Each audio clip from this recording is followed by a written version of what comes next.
Bismillahirrahmanirrahim. Alhamdulillah wassalatu wassalamu ala Rasulillah wa ba'd.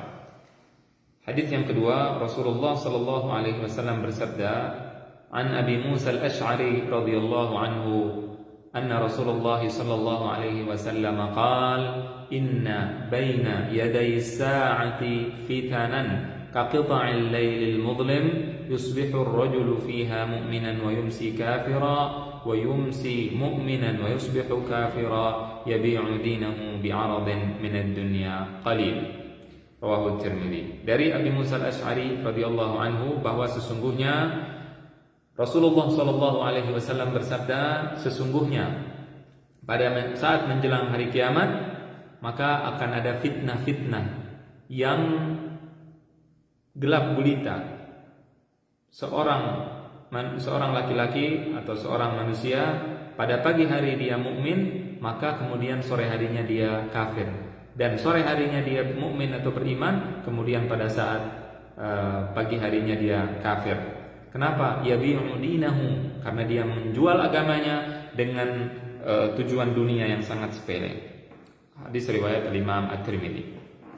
Apa maksud hadis ini? Ya, sebelum kita jelaskan hadisnya, siapa perawi hadis ini? Beliau adalah Abu Musa al-Asy'ari yang bernama Abdullah ibn Qais. Nama aslinya Abdullah bin Qais, dan beliau berasal dari qabilah namanya Al-Asy'ariyin. Qabilatul Asy'ariyin. Beliau masuk Islam, kemudian pulang ke kaumnya dan berdakwah di sana, kemudian mengajak 50 orang dari kaumnya untuk maju untuk masuk Islam. Kemudian setelah mereka masuk Islam, mereka ingin pergi kepada Rasulullah sallallahu alaihi wasallam. Dan di tengah perjalanan, karena mereka mereka lewat jalur laut, kemudian ternyata cuaca tidak seperti yang mereka inginkan. Akhirnya mereka angin yang membawa mereka tidak membawanya ke Madinah, tapi membawanya ke Habasyah atau Ethiopia. Di sana pada saat mereka sampai di Ethiopia, mereka bertemu dengan Sayyidina Ja'far ibnu Abi Thalib. Kemudian setelah mereka menjelaskan bahwa mereka ingin bertemu Rasulullah, akhirnya mereka bersama Rasulullah SAW datang ke Madinah Al-Munawwarah. Kemudian beliau adalah seorang sahabat yang memiliki suara yang bagus. Rasulullah bersabda, "Utita mizmaran min mazamiri Ali Daud." Engkau diberikan mizmar, seruling dari seruling Al Daud, dari keluarga Daud. Kenapa dikatakan seruling? Karena saking bagusnya suaranya. Artinya Rasulullah SAW senang mendengarkan suara qari atau suara Al-Quran yang bagus. Kemudian setelah itu seorang ulama menjelaskan bahwa beliau adalah seorang qadhi di tengah umat ini. Qadhi artinya adalah hakim yang menjelaskan hukum-hukum agama. Ali bin Madini, seorang ahli hadis, seorang ulama hadis, mengatakan qudatul ummati arba'ah. Qudatul ummah artinya para qadhi di tengah umat ini ada 4. Yang pertama Umar bin Khattab, yang kedua Ali bin Abi Thalib, yang ketiga adalah Abu Musa yang sekarang meriwayatkan hadis ini, kemudian Zaid bin Thabit radhiyallahu anhum. Mereka semua sahabat Rasulullah sallallahu alaihi wasallam. Beliau Abu Musa al-Asy'ari adalah seorang sahabat yang dipercaya untuk memimpin atau untuk menjadi gubernur di Yaman pada zaman Rasulullah SAW. Kemudian pada zaman Sayyidina Umar juga seperti itu. Kemudian pada zaman Sayyidina Ali, pada zaman Sayyidina Uthman, beliau juga menjadi gubernur di beberapa tempat, menjabat menjadi gubernur. Dan Abu Musa al-Asy'ari adalah seorang sahabat Rasulullah SAW yang memiliki keistimewaan khusus. Rasulullah mengatakan al-Asy'ariyin adalah Rasulullah mengatakan ana minhum wa hum minni atau kama qala. Rasulullah mengatakan bahwa mereka termasuk dari golonganku dan aku termasuk dari golongan mereka. Kenapa? Karena al-qabilah atau suku al-Asy'ariyin ini sangat erat kekerabatannya, sangat erat, sangat persaudaraan di antara mereka. Kalau ada yang tidak punya makanan, mereka saling membantu di antara sama mereka. Nah, Imam Abu Musa al-Asy'ari meninggal pada tahun 42 Hijriah, ya.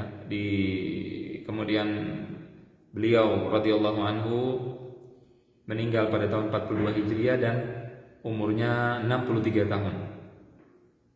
Ini adalah kurang lebih sejarah singkat daripada Abu Musa al-Asy'ari. Nah, hadisnya berbunyi tadi tentang inna baina yaday sa'ah, tentang hari kiamat. Sesungguhnya di tengah atau menjelang hari kiamat. Apa artinya as-sa'ah?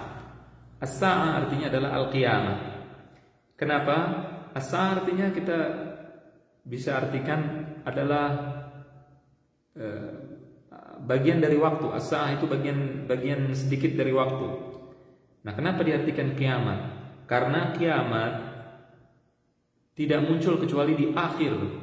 Pada akhir waktu itu adalah kiamat, sehingga dinamakan juga dengan as-sa'ah. Inna baina yaday sa'ah fitanan. Fitanan adalah bentuk jamak daripada fitnah. Apa artinya fitnah? Al-fitnah artinya adalah cobaan, musibah. Itu artinya adalah fitnah. Nah, fitnah itu cobaan ini bisa banyak bentuknya. Bisa dalam penyakit bentuknya, bisa bentuknya di dalam kehidupan kita, kehidupan ekonomi kita, penyakit, misalkan penyakit, kemudian ekonomi, tidak ada uang, misalkan tidak ada harta, kemudian juga di dalam keluarga ada masalah, cobaan, itu adalah fitnah. Semua cobaan disebut dengan fitnah. Termasuk juga fitnah di dalam atau cobaan di dalam agama. Artinya seseorang dalam agamanya ada masalah, malas sholat, kemudian dia tidak bayar zakat, kemudian bahkan sampai murtad misalkan. Itu adalah musibah di dalam agama. Semua musibah sepele kalau dibandingkan dengan musibah agama. Semua musibah kecil kalau dibandingkan dengan musibah dalam agama. Ya, musibah dalam agama banyak tingkatannya, dan yang terbesar adalah ketika seseorang meninggalkan agama Islam. Alhamdulillah min dzalik. Kemudian kaqita'il lailil mudlim, seperti qit'ah. Qit'ah artinya potongan. Ya, seperti potongan al-lail al-mudlim.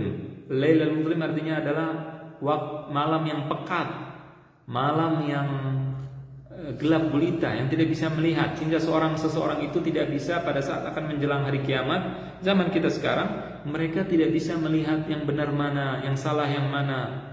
Semuanya bingung. Sebagian orang bingung ketika ada misalkan hal yang sudah sangat jelas pada zaman dahulu, seperti homoseksual, kemudian masalah jilbab untuk wanita, masalah misalkan masalah perzinahan misalkan. Hukumnya jelas, zina tidak boleh, homoseksual tidak boleh, jilbab wajib dan sebagainya. Namun menjadi bagi mereka tidak jelas.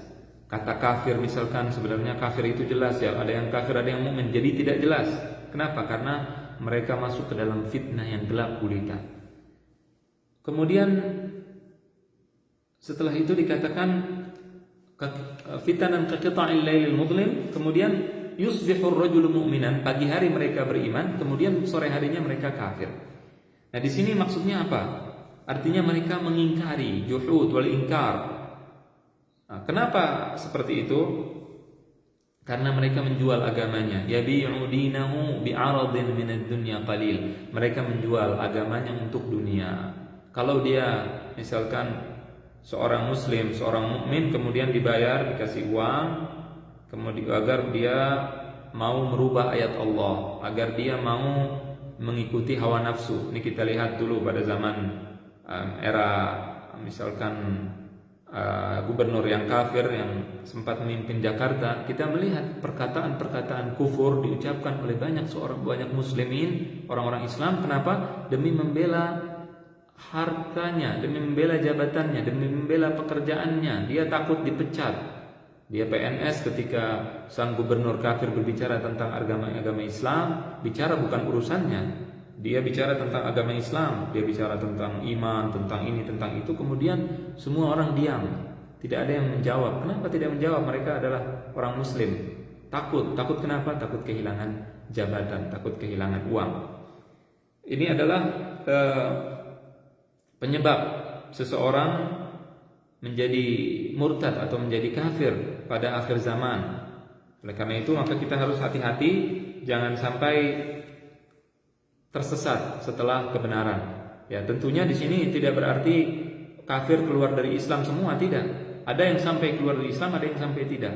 Oleh karena itu fitnah ini harus dijaga dengan ilmu. Kita harus belajar agar kita mengetahui mana yang fitnah dan mana yang bukan fitnah. Orang yang belajar saja kadang-kadang dia masih belum bisa untuk membedakan yang fitnah dan yang bukan fitnah, yang mana yang merupakan hal yang tidak jelas dan hal yang jelas.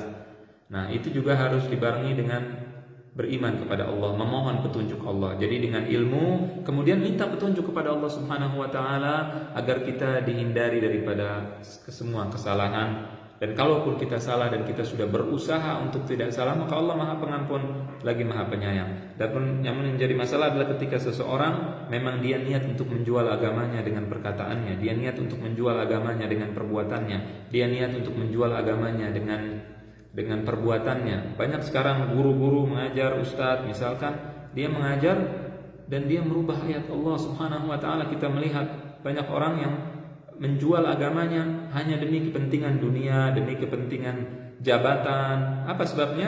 Karena dunia. Yabi'u dinahu, dia menjual agamanya yang dia pahami dan dia ketahui bi'aradin minad dunya qalil, untuk mendapatkan jabatan di dunia yang sedikit. Jabatan di dunia atau untuk hal lain, untuk mendapatkan harta, untuk mendapatkan yang lainnya, sehingga dia tidak mau menyuarakan kebenaran, atau minimal dia tidak membela kebatilan atau membela kekufuran dan condong kepadanya. Namun karena dia tergiur oleh dunia, baik dunia itu baik jabatan, baik harta atau yang lainnya, maka di sini dia rela untuk merubah-rubah ajaran agama Allah Subhanahu wa taala, menutupi yang benar, mencampur aduk antara kebenaran dengan kebatilan demi hal-hal tersebut. Nauzubillahi taala min dzalik. Dan ini adalah merupakan tanda dari hari kiamat yang sudah hampir mendekat. Mudah-mudahan kita semua dijaga oleh Allah daripada fitnah tersebut dengan dua hal tadi. Yang pertama dengan ilmu, kemudian yang kedua dengan iman, dengan doa. Kita berdoa kepada Allah agar dijauhkan daripada kesesatan dan daripada kesalahan dari fitnah tersebut. Allahumma a'lam, sallallahu wasallam wa baraka ala nabiyina Muhammad wa ala alihi wa sahbihi ajma'in.